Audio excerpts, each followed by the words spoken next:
He became a millionaire because of her, then left without knowing she was pregnant. 3 years later, fate put his blue-eyed son right in front of him. Ethan Cole had everything the world said a man should want. At 32, he was the CEO of Aurora Systems, a rising star in the tech industry. His tailored suits, sharp brown hair, and icy blue eyes appeared on magazine covers that praised his visionary leadership. Investors adored him, competitors envied him, and the media called him untouchable. What no one knew was that the idea that launched Aurora into the stratosphere had not been his at all. It belonged to Maya Rivera. Maya was nothing like the corporate women who often surrounded him. She had dark hair that framed her face in loose waves, deep brown eyes that seemed to see through people, and a mind sharp enough to spot market shifts before anyone else. 3 years earlier, over coffee in her cramped apartment, she had sketched an idea for a predictive algorithm that could anticipate supply chain failures.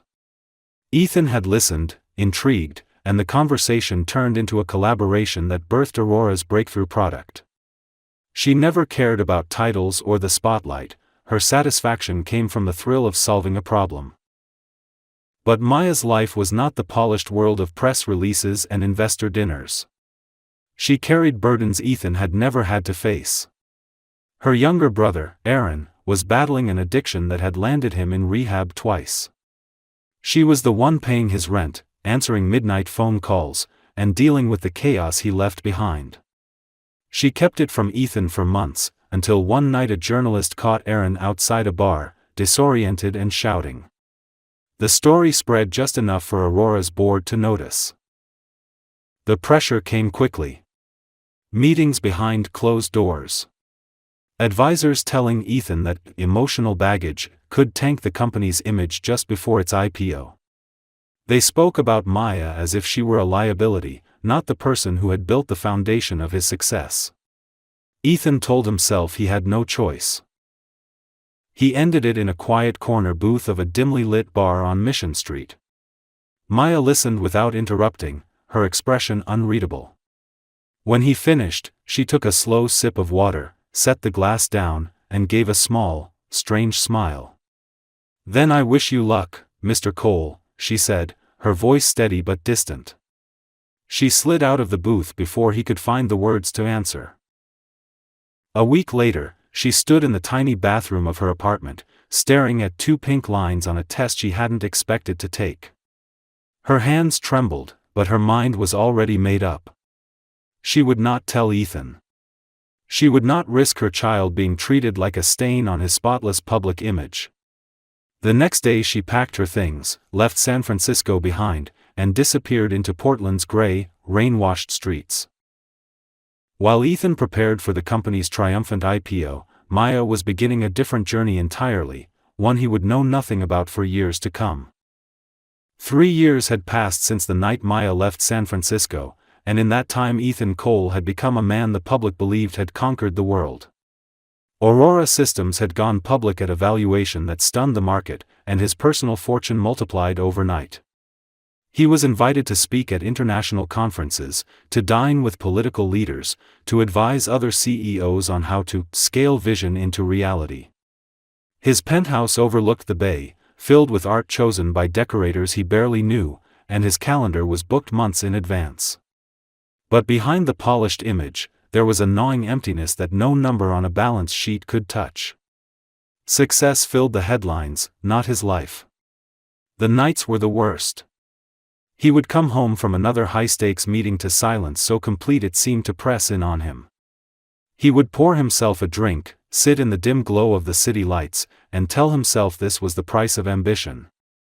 Yet, sometimes, without warning, a memory of Maya would surface, a laugh she couldn't hold back when something caught her off guard, the way she would tap her pen against her notebook while thinking. He would push it away, but the space it left behind seemed to grow larger. One rainy Thursday evening, the memory returned in a form he could not ignore. Ethan was scrolling through industry news on his tablet when a local Portland tech blog caught his eye. The headline was about a small, innovative startup called Harbor winning a regional grant for community impact. The accompanying photo showed a group of people standing together at a modest event space, and there, near the center, was a woman with dark hair pulled loosely over one shoulder. She was smiling at someone out of frame, and next to her stood a boy no older than 3, clinging to her leg and peering curiously at the photographer. The boy's hair was light brown, his skin a warm tone that spoke of summer sun, but it was his eyes that stopped Ethan cold. They were an impossible, piercing shade of blue, his shade of blue. For a moment, Ethan forgot how to breathe. The rest of the photo blurred, as though his mind was isolating only the two of them from the world around them. He zoomed in until the image began to pixelate, searching for something, though he didn't know what.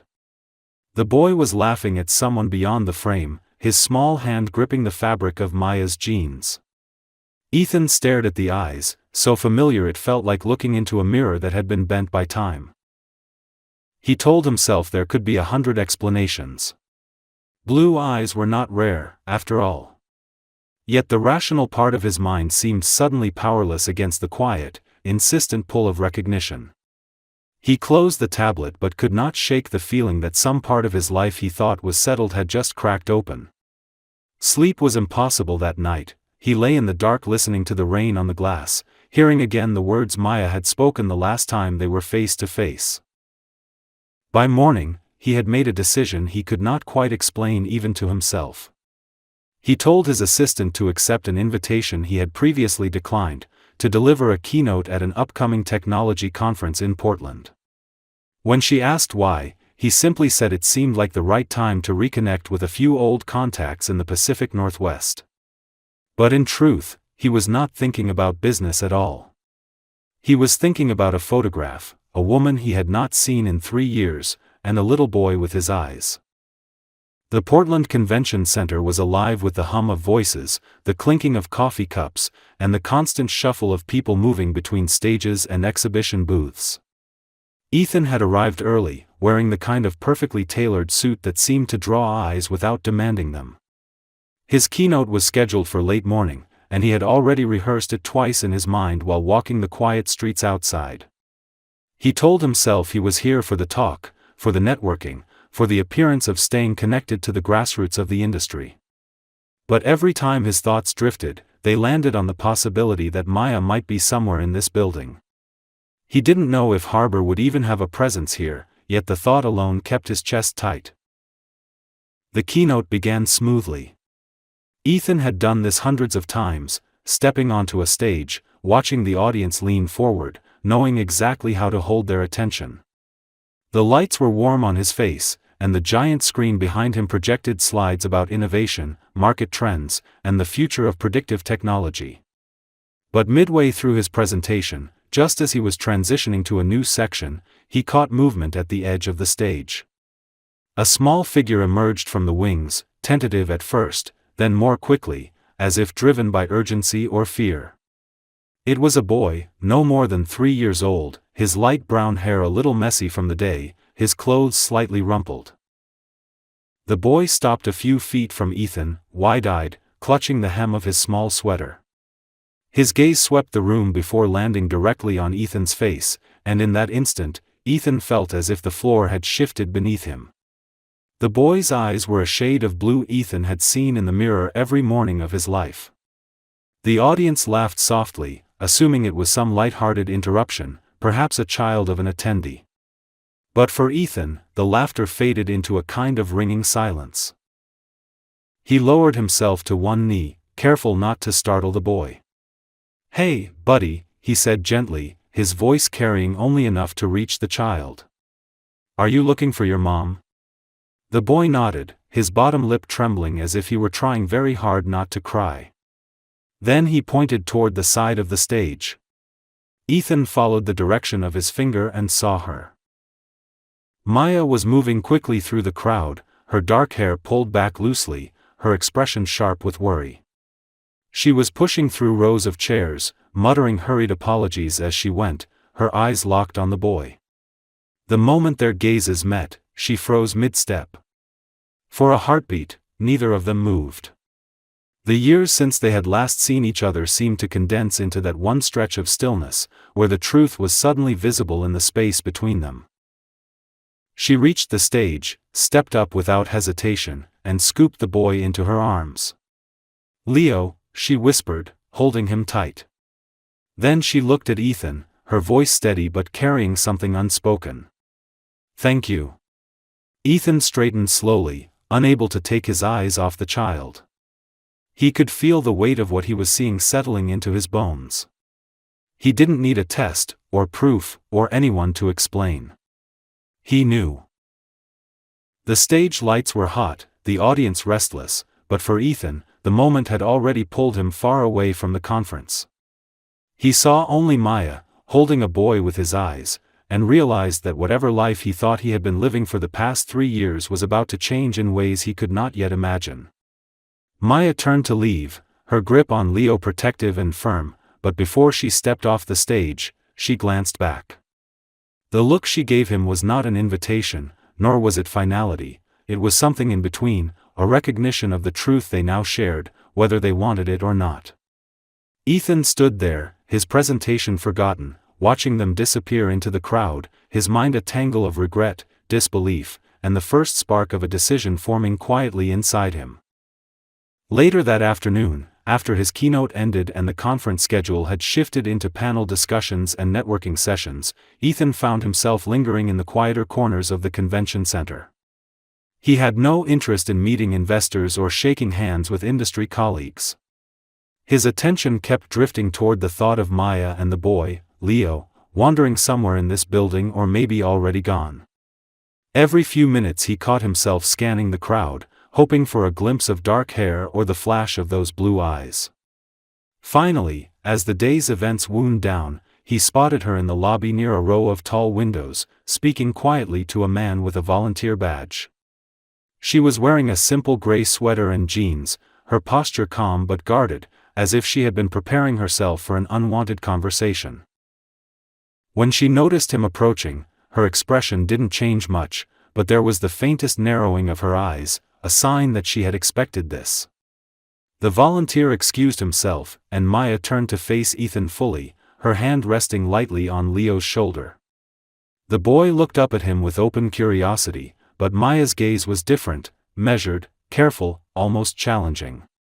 "So," she said softly, "you figured it out." Ethan felt his chest tighten.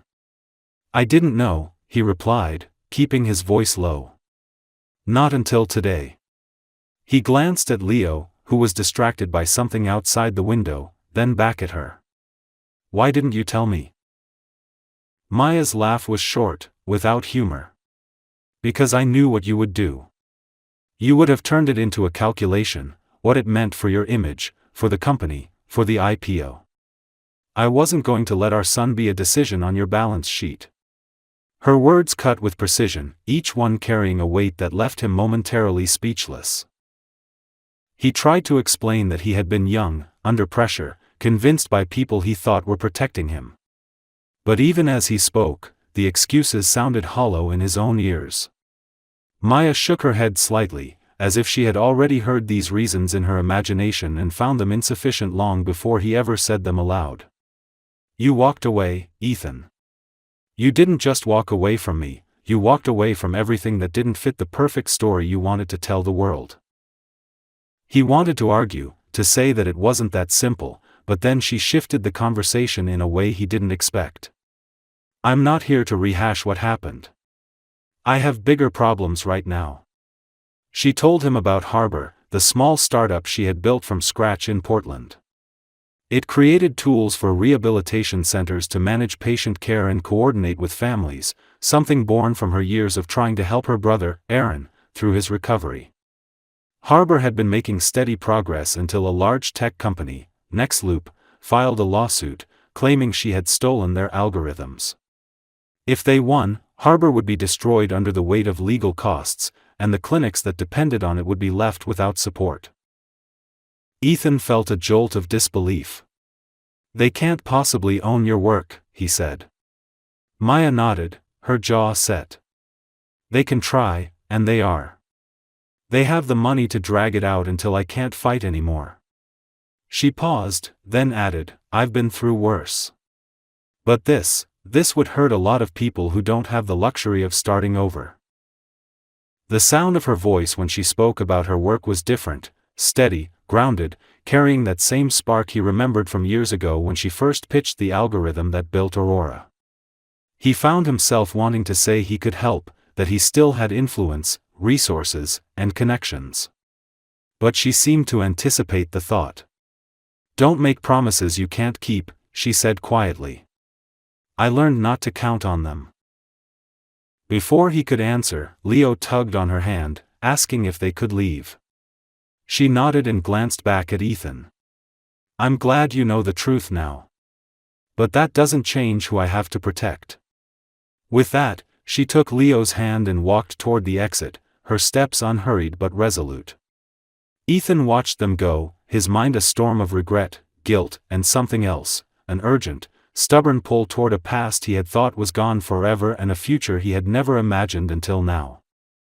That night, Portland's rain fell harder than it had all week, streaking the windows of Maya's apartment in wavering lines of silver. The small space was warm and smelled faintly of chamomile tea, but Maya felt a restlessness she couldn't shake. Leo had been quieter than usual all afternoon, his boundless energy replaced by an odd fatigue. She had assumed he was simply worn out from the long day at the conference, but as evening settled in, she noticed the pallor in his cheeks and the way he pressed his small hand against his chest when he thought she wasn't looking. She sat beside him on the couch, brushing his hair back from his forehead. Are you feeling okay, buddy? She asked gently. Leo nodded, but it was the kind of nod children gave when they didn't want to worry you. Moments later, he winced and shifted uncomfortably. The sight made her stomach clench. She decided not to wait. Pulling on her coat and his, she called Aaron to meet them at the hospital. The emergency department was brightly lit and sterile, the air tinged with antiseptic. Nurses moved quickly, asking questions as they led Maya and Leo into an exam room. Within minutes, doctors were listening to his heart, exchanging glances that Maya caught but couldn't interpret. Aaron arrived breathless, his expression tense, and stood in the corner trying not to get in the way. Maya kept her hand on Leo's knee, offering reassurances she wasn't entirely sure she believed. The lead physician, a calm woman in her 50s, finally sat down across from Maya. Her voice was measured but carried the gravity of someone delivering news that would change everything. Your son has a congenital heart defect, she said. Specifically, an issue with one of his valves that is restricting blood flow. It's likely he's had it since birth, but as he's grown, the strain on his heart has increased. That's why you're seeing symptoms now. Maya's throat tightened. What does that mean? Can it be treated? The doctor nodded. Yes. He needs surgery, and it's not something we can put off for long. The good news is that the procedure has a high success rate in children, but the timing is important. We'll need to run more tests tonight to determine the best approach, and we'll also need to talk about the costs and logistics. The mention of costs made Maya's mind spin. Harbor was already under financial strain from the lawsuit, and her savings were tied up in keeping the company afloat. She had insurance, but she knew it wouldn't cover everything, not the specialist fees, not the travel if they needed a pediatric cardiac surgeon in another city, not the follow-up care. Still, none of that could outweigh the urgency in the doctor's voice. She looked at Leo, who was clutching his stuffed bear with sleepy eyes, and made herself smile. We'll do whatever it takes, she said. When the doctor stepped out, Aaron put a hand on her shoulder. You're not doing this alone, he told her, but Maya could see the worry in his eyes too. She nodded, holding on to his words like a lifeline. As they sat together in the quiet moments between nurses coming and going, her mind flickered briefly to Ethan. She hated that the thought of him appeared now, in the middle of this storm, but she couldn't ignore the reality. He had resources she didn't, influence she could never match. She pushed the thought away, telling herself that bringing him into this would only complicate things. Yet somewhere deep down, she suspected that fate had already made that decision for her.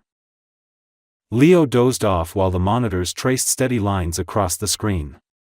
Maya stayed awake, her hand on his, feeling the fragile rhythm of his small pulse. The rain outside beat harder against the glass, as if echoing the pounding of her own heart. She didn't know how she was going to win the lawsuit, save Harbor, and get her son the surgery he needed, but she knew there was no other choice. She had walked away from Ethan to protect her child before he was born. Now, she might have to walk back into his world to save him. Ethan had been sitting in his hotel room for hours, unable to focus on anything beyond the image of Maya's face at the conference and the boy standing beside her. His mind kept circling back to the questions he hadn't asked, the conversations left unfinished.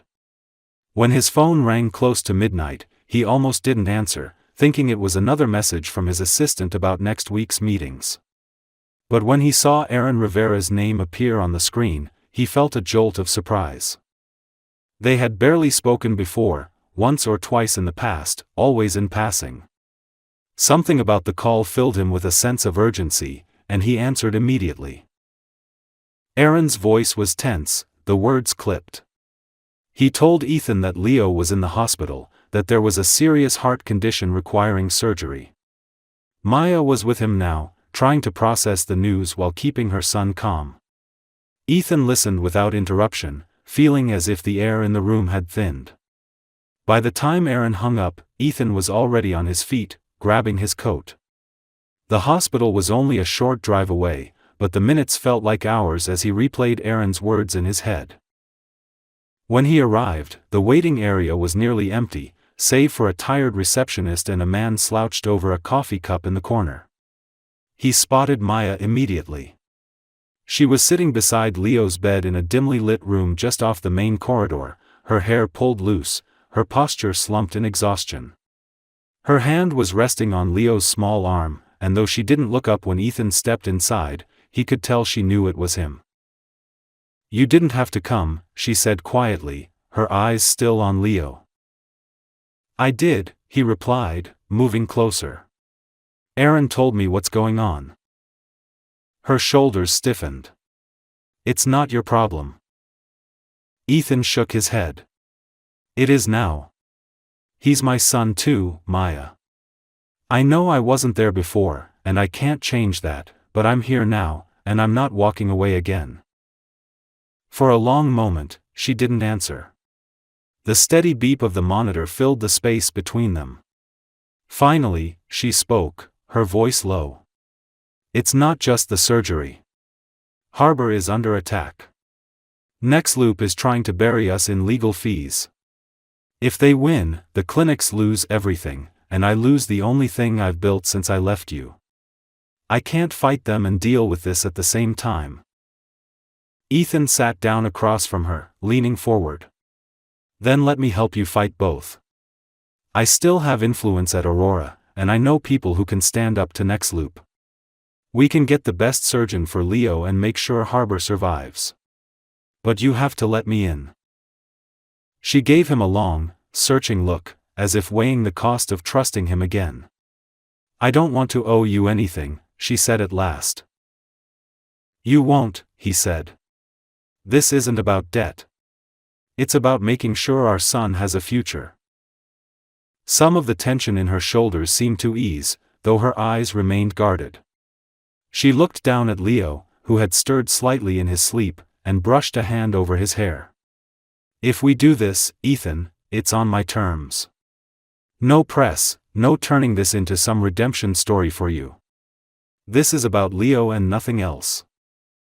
"Agreed," he said without hesitation. They stayed there for a while longer, the silence between them no longer as sharp as it had been. When a nurse came in to check Leo's vitals, Maya stepped aside, and Ethan took her place by the bed. He rested his hand gently on his son's small arm, feeling the steady but fragile warmth there. For the first time in years, he felt a sense of purpose that had nothing to do with shareholders or market growth. He understood now, with absolute clarity, that whatever battles lay ahead, against a ruthless corporation, against the clock for surgery, he would fight them all. Not for image, not for reputation, but because it was the only thing that mattered. The courtroom was colder than Maya had expected, the kind of chill that seeped into her skin no matter how tightly she wrapped her blazer around herself. The walls were lined with pale wood panels, and the air smelled faintly of old paper and coffee. She sat at the plaintiff's table with her attorney, trying to focus on the case notes in front of her, but her mind kept drifting to Leo, who was at the hospital with Aaron and Ethan. His surgery had been scheduled for the following week, and she could barely keep her fear for him separate from the tension of the trial. This wasn't just about her company anymore. If she lost, she would lose the stability she needed to keep her son's care going. Across the aisle sat the lawyers from Nextloop, 3 of them in dark suits, their expressions carefully blank. They had built their entire case on the claim that Harbor's software was derived from proprietary algorithms developed by their engineers. The problem was that their evidence was convincing to anyone who didn't know the history. Maya did know the history. She had created her predictive system long before Nextloop had even entered the field, and every line of code had been her own. But she also knew that truth didn't always matter as much as money in rooms like this. When the judge entered, everyone stood. The proceedings began with Nextloop's attorneys presenting their argument, a slick and rehearsed narrative about intellectual property theft and unfair competition. Maya forced herself to remain still, her expression neutral, even as they twisted timelines and omitted details that would have changed the story entirely. She felt the weight of the jury's eyes, trying to read them, to guess whether they were believing what they heard. Her attorney rose for the defense, laying out the origins of Harbor, the need it addressed in rehabilitation centers, and the innovation behind its technology. But the turning point didn't come from legal arguments or technical explanations, it came when Aaron asked to speak. He had been sitting quietly in the gallery, dressed more neatly than Maya had ever seen him in court. When the judge granted him a moment, he walked to the stand and told a story Maya hadn't known he was ready to share. Years earlier, while struggling through recovery, Aaron had worked part-time at a rehab clinic where Nextloop's team had been conducting research. He described how they had used vulnerable patients as data points without proper consent, gathering information under the guise of improving care. He explained that he had grown suspicious and started keeping copies of what he saw, emails, purchase orders, and, most critically, early drafts of algorithms that bore striking similarities to what Nextloop now claimed as their own. He had stored them on an old phone, forgotten in a drawer for years, until he saw the lawsuit against Maya and realized the connection. The courtroom shifted after that. Nextloop's attorneys objected, questioned his credibility, and tried to dismiss the evidence as irrelevant. But the judge allowed the documents to be entered, and once they were projected onto the screen, the similarities were undeniable. The timestamps on the files predated Nextloop's patents by months, and in some cases, years. The jury leaned forward as Aaron pointed out details that matched exactly with Harbor's system, making it clear that the innovation had originated with Maya's work and that Nextloop's proprietary technology had been built on stolen foundations. By the time the closing arguments ended, the tension in the room had shifted. Maya could feel it in her chest, a cautious flicker of hope she hadn't dared allow herself before. When the judge returned with the verdict, her hands tightened into fists under the table. The decision was clear, the claim against Harbor was dismissed in full, and Nextloop was found to have engaged in unethical and unlawful data practices, opening the door for further legal action against them. Maya exhaled a breath she hadn't realized she was holding. Her attorney placed a reassuring hand on her shoulder, but her mind was already racing toward the hospital. Harbor would survive, her work would continue, and more importantly, she would have the resources to face the next challenge, Leo's surgery. As she gathered her things, she caught Aaron's eye. There was pride there, and relief, and something else she hadn't seen in a long time, the quiet confidence of a man who had kept a promise. Outside the courthouse, the gray Portland sky hung heavy with clouds, but for the first time in weeks, Maya felt the air open up around her. She knew the battles weren't over, but one had been won, and it had been won not just for her, but for every person who had believed in Harbor. And as she stepped onto the sidewalk, she saw Ethan waiting by the curb, ready to take her to the hospital. She didn't say a word as she got into the car, but the look they exchanged said enough.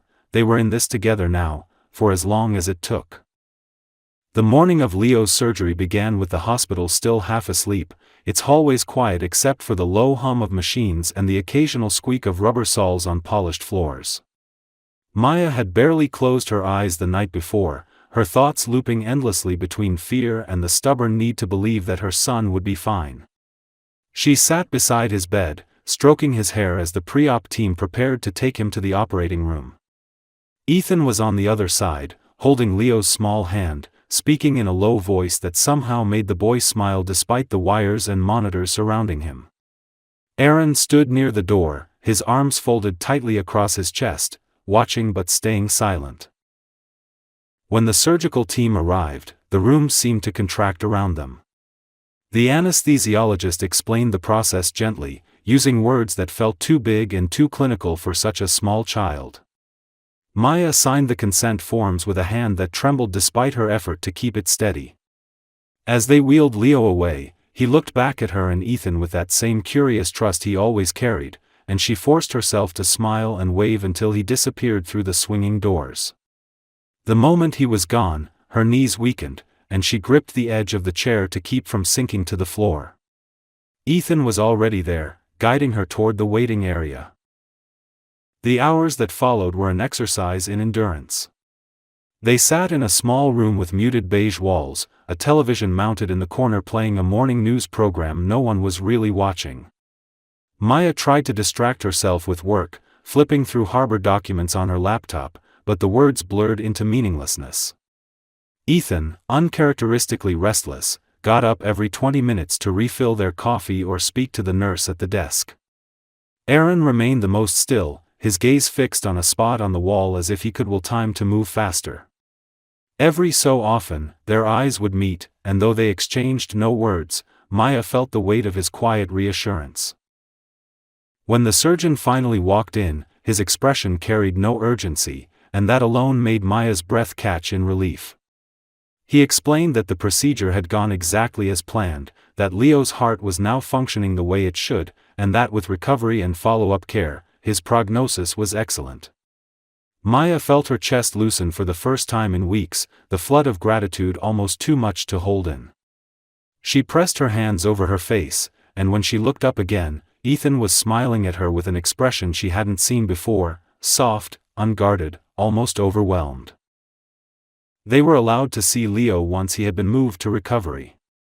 He was pale but breathing steadily, a tiny rise and fall under the blanket that seemed like the most precious movement in the world. Maya sat on one side of the bed, Ethan on the other, and they simply stayed there, each holding one of his hands. The room was filled with the steady beeping of the monitors, but to Maya, it was the sound of life moving forward. In the days that followed, Leo grew stronger, and the tension that had lived between Maya and Ethan began to shift. They spoke about practical things first, medication schedules, Harbor's next steps after the court victory, arranging the follow-up appointments, but gradually, their conversation stretched into the late hours, touching on the years they had lost and the mistakes that had kept them apart. Ethan admitted that walking away had been the worst decision of his life, and that the life he had built in her absence had felt hollow in ways he hadn't been able to name until now. Maya, in turn, admitted that she had been afraid not just of him but of what it would mean to trust anyone again, and that holding everything on her own had been as exhausting as it was necessary. 6 months later, Harbor Labs opened the doors to its new headquarters, a bright, open space that buzzed with the sound of collaboration. The company was thriving, with new contracts from clinics across the country and a growing team of engineers and counselors working side by side.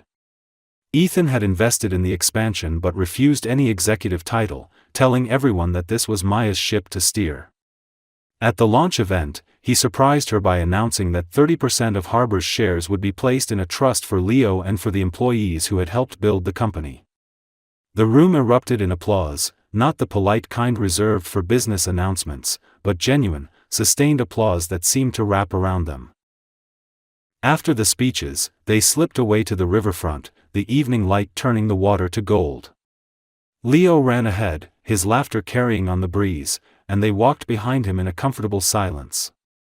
When Ethan finally spoke, it wasn't a grand declaration, just a quiet question about whether he could stay in their lives without expectation, without rushing the shape of what might come next. Maya looked at him for a long moment before answering, her gaze steady. She told him he could, but only if they built something honest this time, something that wouldn't shatter under the weight of appearances.